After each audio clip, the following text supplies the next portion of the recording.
Orang Majus mencari Yesus, pergi ke Raja Herodes. Tidak ketemu, saudara. Tuntunan bintang itu yang menyebabkan dia ketemu Yesus.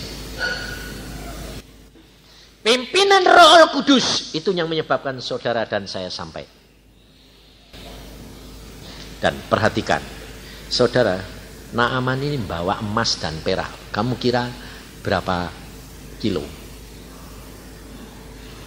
10 talenta itu 340 kilo. 1 talenta itu 34 kilo.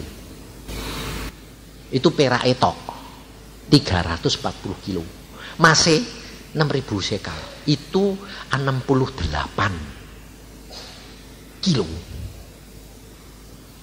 Mau dikasihkan siapa? Elisa loh. Elisa itu tinggalnya nyepi dewean. Tapi kalau saudara perhatikan, persembahannya Hazael Ben Hadad kalau nemuin dia 40 kereta. 40 kereta, barang-barang yang terbagus sekalipun buat Elisa. Hamba Tuhan, kalau meskipun disediakan kayak gitu, Elisa mau terima pada? Enggak. Tapi pada waktu dia diberi Ben Hadad, Hazael, terima dia, tidak ditolak. Enggak. Sebab dia selalu menengadah kepada Tuhan. Ini ukuran, saudara. Penyerahanmu terhadap Tuhan, penurutanmu terhadap Tuhan itu sampai di mana? Segala sesuatu tanya, segala sesuatu minta pimpinan, nantikan Tuhan. Kamu pasti. Kalau memang bukan jatahmu, jangan ambil. Sebab kalau kamu ambil, rugi besar. Saya belajar banyak. Jadi meskipun saya dapat disodori uang 190 juta, saya nggak ambil. Kenapa? Saya tanya Tuhan, Tuhan bilang itu balikin, nggak apa-apa, balikin. Sampai saya dikasih tahu sama diomongin sama hamba Tuhan dari Semarang. Pak Yusa si hamba Tuhan yang nggak doyan duit. Saya bilang, mana ada manusia nggak doyan duit? Saya juga doyan, betul dah. Tapi yang jatah saya, yang bukan jatah saya, enggak. Kalau yang jatah saya nikmati. Makanya ada orang mengatakan, Pak Yusai hamba Tuhan sudah kaya. Memang saya bilang, saya hambanya raja, saya butuh banyak dikasih banyak, butuh sedikit dikasih sedikit, simpenanku di surga, tidak pusing, mau resepsi mau apa, saya tetap resepsi ya. Ya dah, tidak pusing apa, mau apa ya biarin. Mau simpanan saya di surga tidak pernah kurang, tidak ada ngenget, tidak ada gegat, tidak ada kecoa. Jadi tidak pusing saya. Saya butuh, saya tinggal minta. Betul. Sebabnya segala perkara saya tanya Tuhan. Di dalam situasi seperti ini, saya 3,5 tahun tidak pergi pelayanan loh. Jangan kira loh. 3,5 tahun tidak pergi pelayanan. Hanya duduk diam berdoa, membaca Alkitab. 1 hari 5-6 jam. Bayangin, saudara. Pikir orang, oh, tidak ada persembahan. Siapa bilang? Persembahan tetap ngalir. Dari mana? Tidak tahu. Orang datang dewek, Pak, wah kamu ini kok disayang Tuhan sih Pak? Ya jelas dong, saya bilang hambanya. Ya kenapa kamu datang? Suruh ngasih berkat kamu. Nah, ya sudah, suruh ngasih, kasih dong. Kalau kamu tidak ngasih, yang rugi ya kowe. Aku sih santai, wah aku udah ngerti. Wah udah pernah minta. Tapi mereka berkati luar biasa. Banyak saudara yang saya tidak kenal. Nggak kenal saudara. Tahu-tahu ditelepon, Pak, nyari kamu kok susah. Ya saya bilang, ya. Saya tidak kenal kamu Bapak, tidak kenal saya tidak kenal Bapak. Nah terus, tapi saya suruh ngasih berkat Bapak. Ya kasih yo. Akunnya berapa? Segini kirim. Saya orangnya tidak sungkan saudara, saya orangnya santai. Kamu suruh ngirim berkat berapa sih? Saya bilang 6 juta Pak, 10 juta Pak. Loh kok lumayan. Iya, Tuhan tuh sayang sama Pak Yusa loh ya. Lah kapan kamu ketemu saya? Dia bilang, Pak saya bisa ketemu Bapak kapan? Ya sudah tidak usah ketemu, yang ketemu di surga.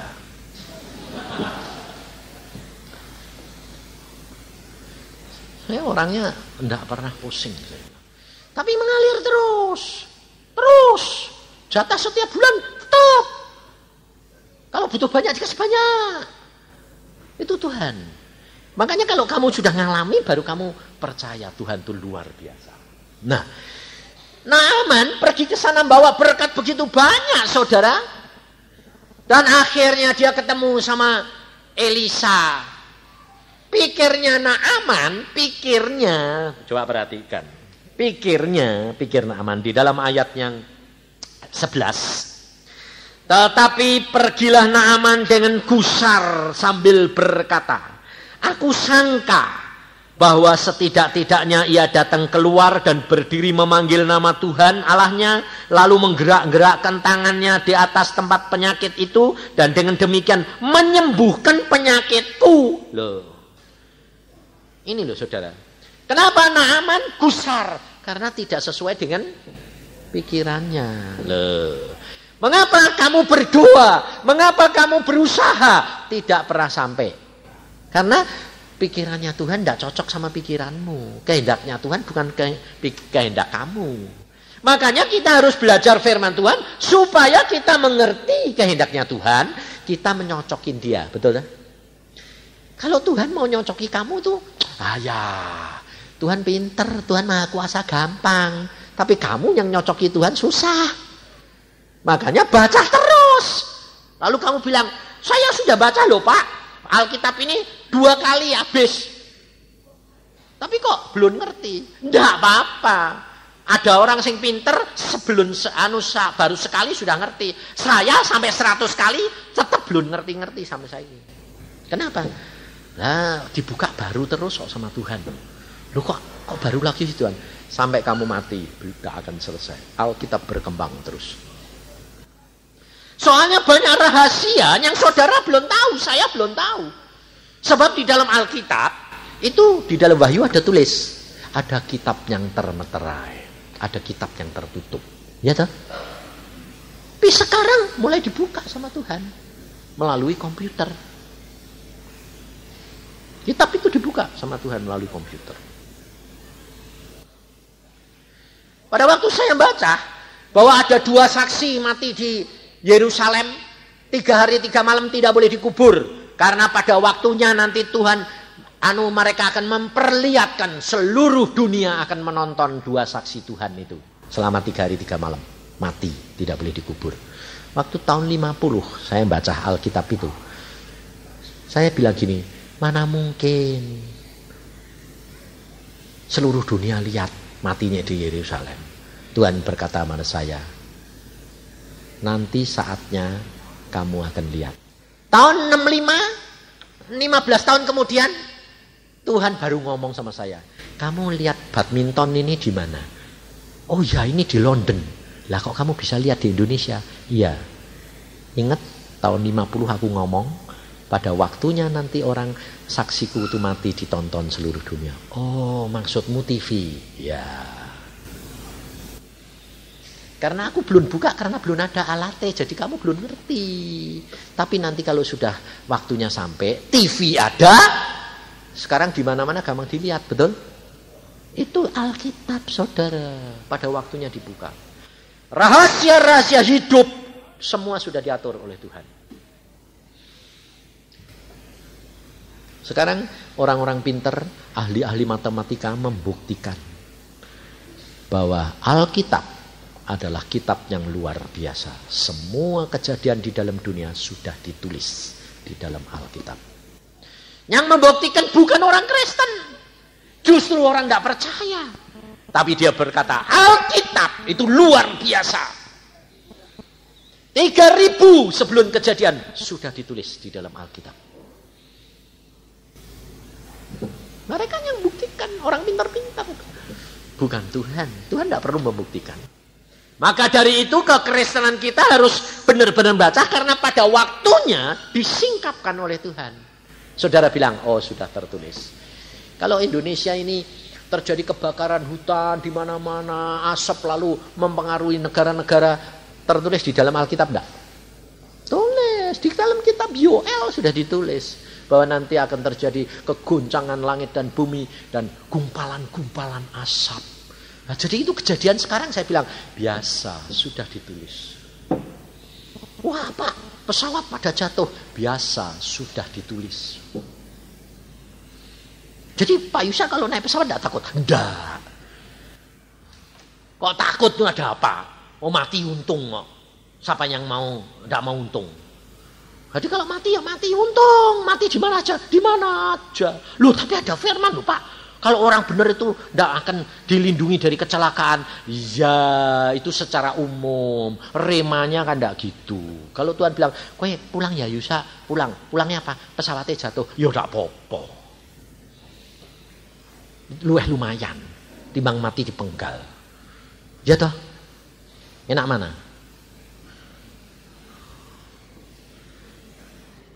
Pasti kamu bilang, ya enak mati biasa. Ngatur Tuhan meneh. Nah, pikiranmu ini belum nyerah belum ya Tuhan. Memang nyerah itu susah saudara. Nah kalau gitu tidak boleh ada keinginan Pak. Boleh enggak? Boleh. Kalau tidak punya keinginan mati yo. Boleh punya keinginan tapi dihadapkan. Kayak Tuhan Yesus dulu. Bapak, jikalau boleh cawan ini lewat daripadaku, tapi kehendakmu yang jadi. Gitu. Tapi kamu tuh pinter kalau sembahyang. Minta banyak, tapi kehendakmu yang jadi. Habis itu amin mikir. Nah, itu namanya mbok kekno Tuhan, mbok kasih tali, bari amin, tarik meneh. Itu modelnya gitu kamu ini, suka mancing Tuhan. Habis itu mulai mikir meneh, tek ngene piye, tek ngene piye, tek ngene piye. Ah, tek ngene piye, tek ngene piye, muter stres kowe. Nanti kalau sudah stres mentok barang, ya Tuhan, kan kehendakmu dah. Telat. Makanya jangan terlambat, relax. Apapun yang dikatakan jadi, kalau kamu sudah pergi, seperti Naaman ini kalau sudah sampai di depan Nabi, apapun yang dikatakan Nabi, ikuti. Coba, apa yang dikatakan oleh Nabi Elisa. Setelah sampai, ayat yang ke-8, ayat 9. Kemudian datanglah Naaman dengan kudanya dan keretanya. Pergilah mandi 7 kali dalam sungai Yordan, maka tubuhmu akan pulih kembali sehingga engkau menjadi sembuh. Menjadi apa? Tahir. Saudara.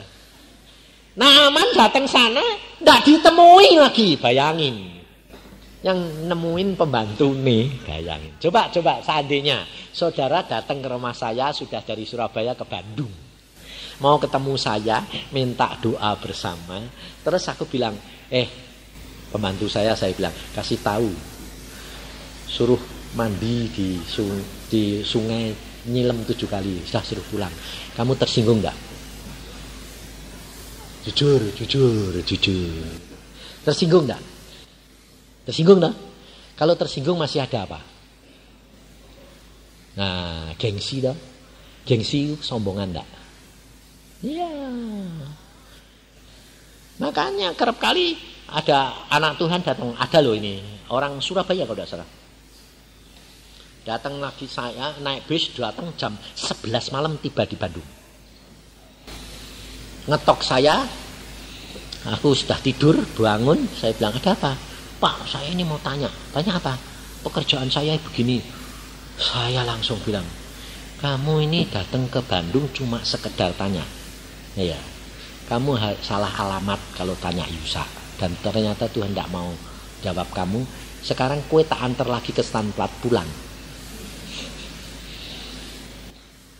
Saya yakin orang itu pasti sakit hati. Tak suruh pulang.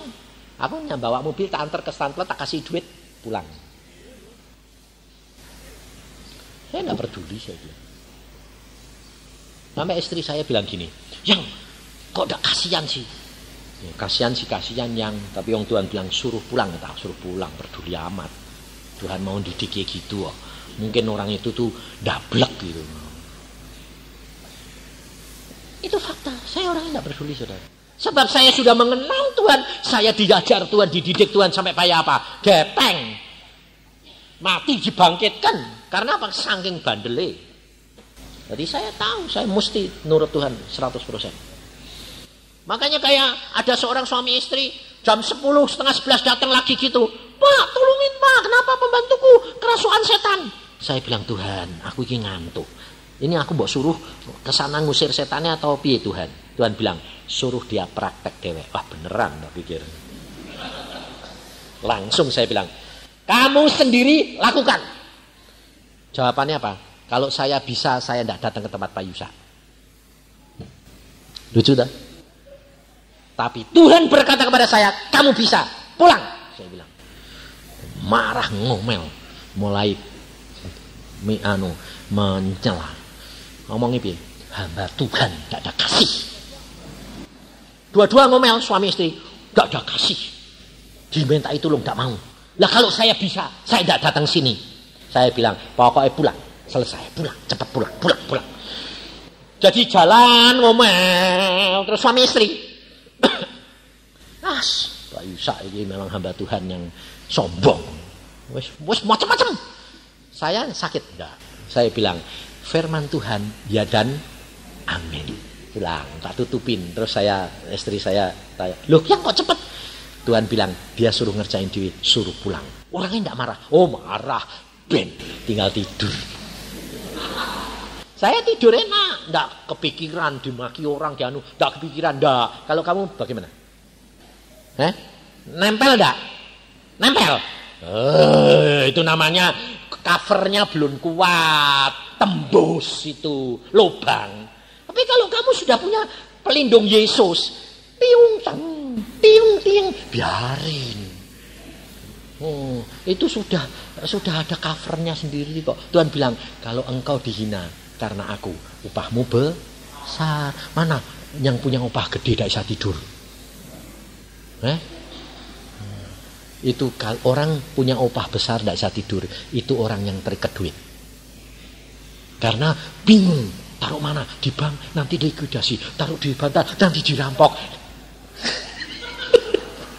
Itu orang tidak bisa tidur karena terikat. Kalau ada berkat tidak terikat, dilim taruh saja, betul tak?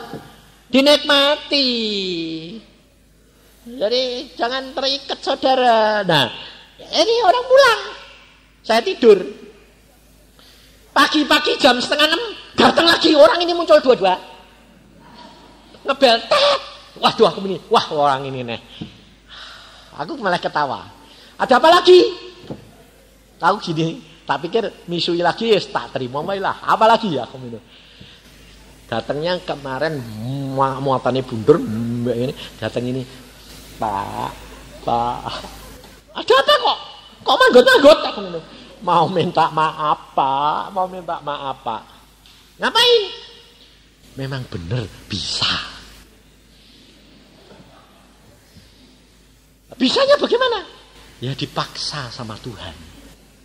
Caranya, pembantunya itu kamarnya jebol Pak. Ditendangi terus ambrol, ngambil parang besar. Akhirnya masuk kamar saya dijebol Pak. Karena parangnya itu mau dipukulkan saya. Saya antara mati dan hidup. Saya bilang, dalam nama Yesus. Gedebak, bisa.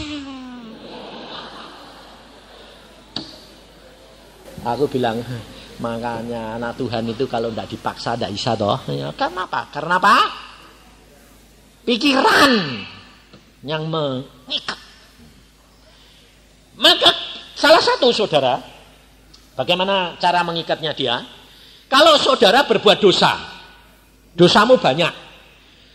Kemudian kamu kan sudah bertobat. Aku sudah bertobat toh Pak. Tapi kok tidak maju-maju? Kenapa? Kok tidak terbuka? Karena kamu terikat oleh apa? Tekanan, tuduhan. Jangan bodoh. Kalau kamu berbuat dosa, kamu sudah minta ampun sungguh-sungguh sama Tuhan Yesus, kamu ngomong sama jiwamu. Kalau dia datang lagi, ayo kamu tidak layak, ayo kamu harus bayar harganya, ayo kamu. Memang saya harus bayar harga, berapa tahun? Itu urusannya Tuhan. Tapi yang penting, saya sudah bertobat. Di dalam dunia roh aku bebas, dalam dunia daging aku bayar. Jadi jangan mau ditekan. Kalau ada tekanan, kamu ngadep kocok ngomong, Yusa, sudah bebas, sudah bertobat. Jangan mau ditekan. Sebab Tuhan tidak pernah mau menekan dan mau menuduh. Tuhan mau mengampuni dan orang yang bertobat Tuhan senang. Ini salah satu ikatan loh saudara. Sehingga orang itu lalu depresi terus serba salah. Lagi minder. Salah. Sudah salah ya sudah. Bertobat. Tidak usah pusing. Tidak usah. Ya Pak, tapi los, pikiranmu masih tapi bertimbang wis rugi kowe aku ngono. Tapi ya ngomong sama jiwamu. Loh, kok kayak ngedan? Memang bener. Kowe wis mulai strip aku bilang. Pikiran ini yang bahaya, saudara. Dibebaskan. Jadi jangan kaget kalau nanti kamu ada yang praktek di kamar. Jadi jangan pada kaget. Kalau ngomong gini, kamu harus bertobat ya, kamu masih pemarah ya, kamu bertobat. Itu biasa, itu normal malahan. Itu orang Kristen. Jadi jangan kaget. Nanti kalau saya ajari begini lalu kamu jadi begitu. Jangan kaget. Tapi kamu lihat hasilnya luar biasa. Banyak saudara yang bilang gini, bener Pak, luar biasa Pak. Saya barusan dapat telepon bawa ke sini. Pak Yusa, anak saya ini, perempuan ini kumat Pak. Stresnya kumat, anunya kumat. Jadi ngomong sendiri tidak karu-karuan. Terus saya berdoa, Tuhan ini. Dia sendiri suruh ngelakuin. Langsung ngomong. Sudah didoain Pak. Sama saya, sama istri saya. Wah tidak bisa apa-apa. Jangan bilang sudah didoain tidak bisa apa-apa. Karena kamu kurang percaya. Sekarang saya ngomong sama kamu. Selesai telepon, ngomong. Dalam nama Tuhan Yesus, aku usir kamu. Diam. Yesus mengasihi kamu. Selesai. Cuma ngomong gitu. Ya, wes. Kok gampang sih Pak? Kok gampang? Bukan gampang. Kamu tinggal percaya enggak? Ya, tutup. Lah, dia datang lagi. Dalam nama Yesus aku usir. Ngucap syukur. Yesus ngasihin kamu. Amin. Anaknya langsung nangis. Puji Tuhan. Sembuh. Sebentar lagi, 5 menit, telepon saya lagi. Kering. Ada lagi. Bener Pak. Kok ya gampang. Lah iya wis aku bilang, "Lah tapi kan Pak Yusa sing ngomong ngawur. Sing sembahyang sapa? Aku apa kowe?" Aku. Isa ndak? Isa. Kok ya Isa ya Pak? Iya makanya. Nanti tidak ada apa-apa jangan cari Pak Yusa. Isa dewek. Ya. Mujizat terjadi saudara. Tapi karena saudara itu kurang percaya. Karena pikiran ini yang membatasi. Kayak Naaman. Ditemuin dia jenderal, rasanya karena dia jenderal, rasanya jadi kepengen dihormati. Elisanya tidak nemuin sendiri marah. Padahal pembantunya yang ngomong. Nabi Elisa bilang, nyelam di kolam di Sungai Yordan 7 kali, nanti sembuh. Kok enak, ngawur, mau marah. Nah. Pembantunya bilang apa? Sombong itu mesti dibuang, saudara. Karena itu salah satu penghambat untuk kamu sama Tuhan. Sebab jalan Tuhan itu kerap kali gak masuk akal. Jadi jangan, kalau kamu dapat firman, jangan terlalu banyak dipikirin, ditimbang-timbang, malah kesesat. Dapat terima firman Tuhan, terima, jalanin, selesai. Kalau belum ngerti, masuk ke peti es. Tunggu sampai waktunya tiba. Segala sesuatu ada waktunya. Bukan segera, bukan lama, ada waktunya. Tuhan yang ngatur. Jadi saudara tinggal percaya saja. Aku percaya Tuhan, aku sudah berdoa, ada yang aku sudah doa 8 tahun kok suamiku tidak tobat-tobat sih Pak. Saya bilang, aku didoakan istri kue 13 tahun. Akhirnya Isa jadi kayak begini. Ada harga. Jangan cepet-cepet urusannya Tuhan. Tapi kamu harus percaya bahwa doamu pasti didengar. Yang penting itu percaya. Ada 2 orang saudara. 2 orang ini orang Ambon. Lulus SMA. Tidak punya duit. Tak sekolah. Lulus SMA, tidak sekolah. lulus SMA apa enggak ya, lupa saya.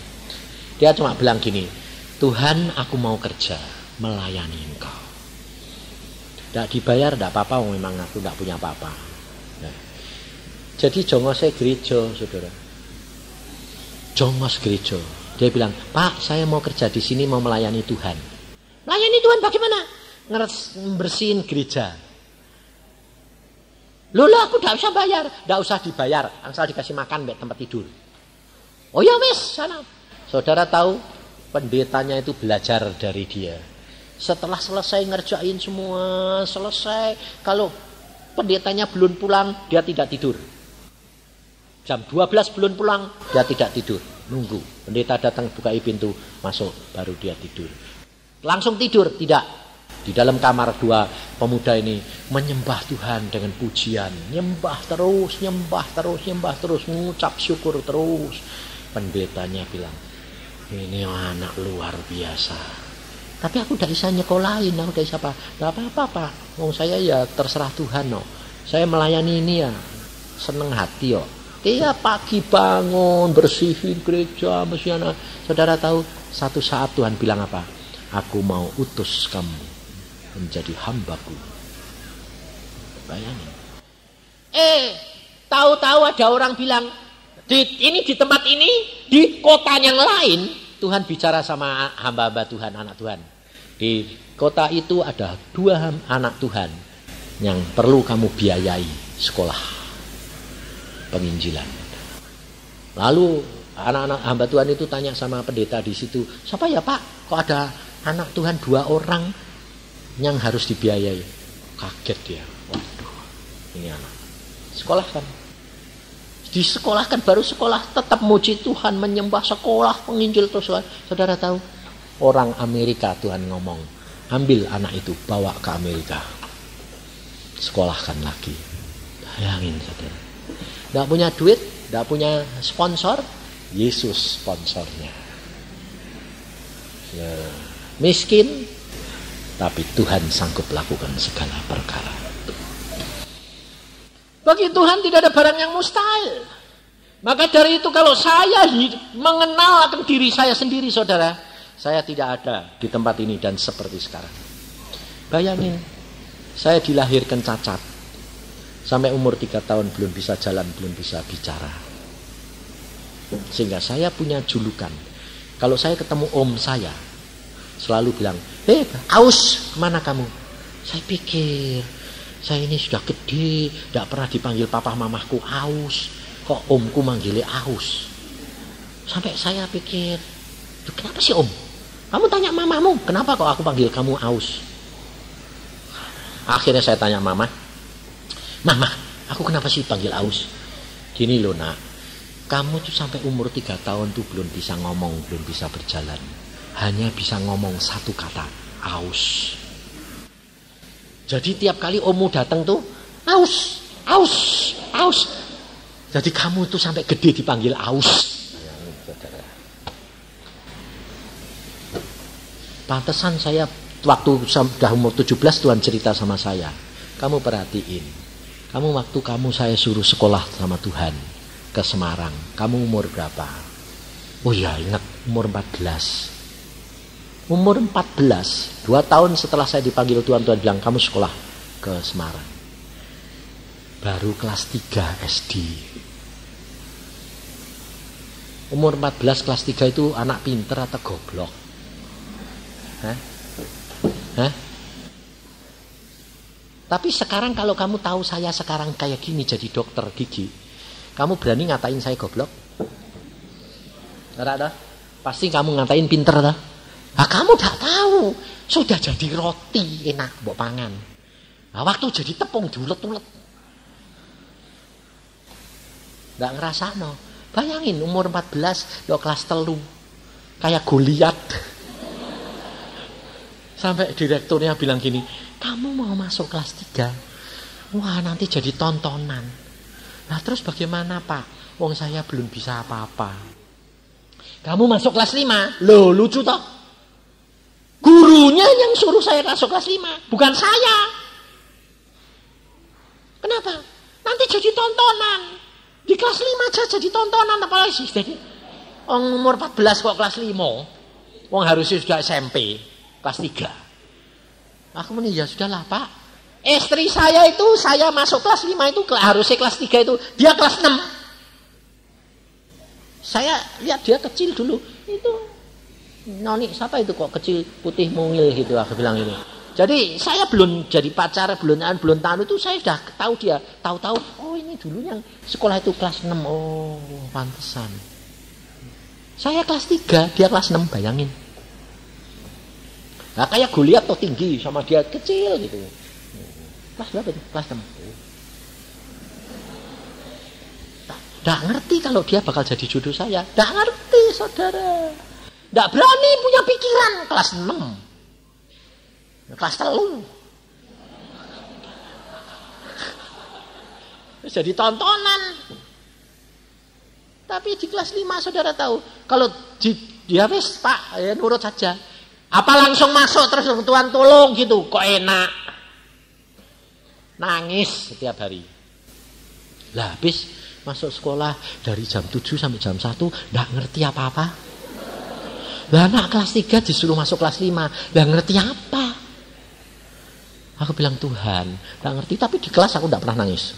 Saya orangnya tegar di hadapan manusia, tapi di hadapan Tuhan saya hancur hati.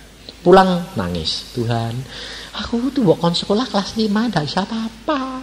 1 berhitung nggak bisa, baca nggak bisa. Gak ada yang bisa, apalagi aku di sekolah KKWI. Aduh, apa? Gak ngerti, tulisannya gak ngerti, baca gak ngerti. Apa Tuhan? Lalu gurunya bilang apa? Kalau nanti 3 bulan gak lulus, gak bisa, tak turun ke kelas 4. 3 bulan di kelas 4 gak bisa, turun kelas 3. Coba harapannya itu apa? Coba harapannya itu apa? Tidak ada. Tapi bulan pertama air mata, bulan kedua air mata, baru bulan ketiga mau diturunke, wis mepet toh, baru Tuhan bertindak. Tuhan bilang kamu tidak akan diturunkan. Oh, nah bagaimana caranya?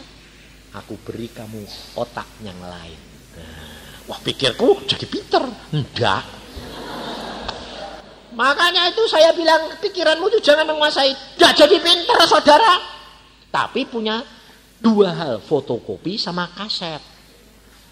Zaman tahun 48 itu belum ada kaset. Belum ada fotokopi. Tuhan bilang aku kasih kamu otak yang lain. Ya sekolah lain. Loh kok aneh. Semua yang ditulis guru masuk, terekam. Semua yang diomongin guru terekam. Saya bisa niruin gurunya persis suaranya gurunya. Kalau gurunya nerangke berhitung, plek, saya ulangan keluar itu 10. Sebab persis terekam. Saya tinggal nulis niru, nyontoh. Tapi gak ngerti. Nah, saya baru tahu setelah ada fotokopi sama kaset. Aku dulu punya itu. Gak one otakku. Fotokopi be kaset. Tapi setelah berapa tahun, 3 tahun dicabut sama Tuhan. Tuhan bilang sekarang otakmu sudah pinter, sudah biasa, normal. Alatnya tak ambil, diambil sama Tuhan. Ngerti? Jalannya Tuhan itu bukan jalan kamu. Gak usah mikirin. Kayak anakmu sekarang bilang, anak kok bodoh. Kamu ingat Pak Yusak dulu ya bodoh. Nyatanya kalau Tuhan mau, ting, bisa.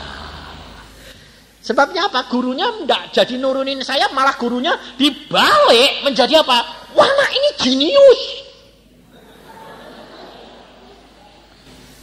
Dia bilang, dia ngadep direkturnya. Pak, anak ini jenius, saya diundang ke kantor direktur. Kenapa? Semua yang saya bacakan persis bisa jawab. Sebabnya apa? Ketahuannya gini. Oh, saya bisa tahu. Wah, gurunya pada waktu suruh baca dari depan, ngurut sampai belakang, aku enggak bisa. Dipanggil, marah gurunya. Anak bodoh. Lah aku memang enggak bisa kok, Pak. Sini, suruh ke depan. Sekarang tak hukum kowe. Baca, apalin dari depan sampai belakang. Lah saya bilang, loh bisa. Disuruh nyambung nggak bisa, dari depan sampai belakang bisa. Nah, coba kaset puteran do tengah-tengah. Angel. Zaman sekarang bisa ya toh? Zaman dulu kaset pada waktu pertama kali ditemuin harus dari ujung sampai ujung, di tengah-tengah nggak bisa. Lah aku ya gitu, nggak bisa Pak. Pokoknya nyambung ini sampai mana nggak ngerti. Awang baca ya nggak ngerti. Lu lah kok bisa? Lo bapak yang baca aku ngerti. Loh kok aneh? Sekarang ayo apalin. Ya saya megang buku tapi nggak tak lihat. Ora arti yo. Aku cuma gini. Aku baca dari permulaan karena omongannya guru kan kalau mengajari QI kan mesti baca dulu. Nah itu masuk. Saya baca. Suara saya persis guru nih. Melawak guru nih. Saya sambil ketawa-ketawa ngomong terus. Lalu dia bilang, kamu jenius. Bodoh jadi jenius. Karena foto, kopi sama kaset. Tuhan sing masang. Otak segini bisa dipasangi kalau Tuhan mau. Ya dah. Wes, engko diteruskin ya. Jam 10 kok. Harus belajar korek. Ayo sembahyang. Tuhan Yesus, firman-Mu sudah hamba sampaikan sebagian, nanti disambung lagi Tuhan. Sekarang break. Hamba-Mu mohon Kau sertai dan kuasai anak-anak-Mu ini sehingga mereka semuanya sadar bahwa harus pikiran ini diserahkan ke dalam tangan-Mu supaya Tuhan berkarya kepada kami melalui hati, pikiran dan tubuh, supaya Roh Allah Kudus menguasai kami. Terima kasih Tuhan. Dalam nama Tuhan Yesus kami percaya Engkau kirimkan malaikat-Mu untuk menjagai suasana situasi supaya tetap kudus di hadapan hadirat-Mu. Dalam Tuhan Yesus kami percaya. Amin.